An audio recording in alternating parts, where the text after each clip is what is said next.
Good day, ma'am. Good day, classmates. My name is Janelle J. Lumigtin, and my assigned topic is all about mercantilism.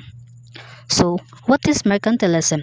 Mercantilism is an economic system, a nationalist policy that dominated Western Europe from the 16th to the 18th century. When we say economic system, it's a way countries manage money, trade, and wealth. A nationalist policy, it focuses on making the country strong and rich, not just individuals. During this time, powerful European countries like Spain, England, France, Portugal, and Netherlands believe that a country becomes strong if it has more gold and silver. Next is main beliefs of mercantilism. Wealth equals gold and silver.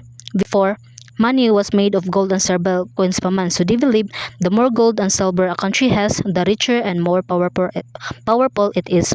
That is why countries try to collect as much gold as possible. Next is export more goods. Export means selling goods to other countries.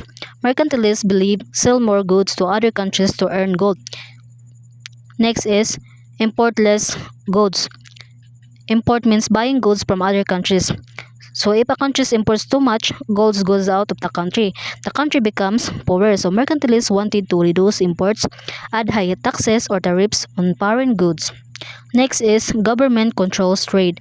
The government strict rules controlled colonies, add taxes or tariffs, decided what can be sold or bought. So, why government controls trade? Because they wanted to protect local businesses, make sure gold stays inside the country. Next is goals of mercantilism. First is increased national wealth.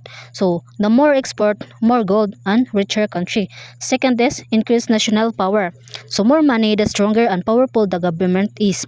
And then, next is strengthen the country. Rich countries can build ships, build weapons, build industries. Next is build a strong military and economy. Money helps build a powerful army and navy. For example, England became strong in trade and military during mercantilism. And lastly, disadvantages of mercantilism. First is limits free trade. So limitado ra lahang pag-trade or ang free trade is free imong pangalakal.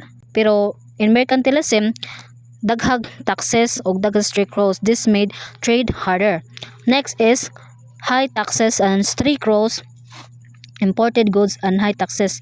This made products more expensive, harder to buy. People sometimes suffered because goods were costly. Third is can cause conflict between countries because countries competed for gold, colonies or trade routes. This can cause wars. Example, England, France, and Spain fought for colonies. Next is colonies cannot trade freely. Colonies were lands controlled by European countries. European countries, it means they are powerful and independent countries while colonies controlled by another country. For example, ang Pilipinas kay once a colony of Spain. That's all. Thank you.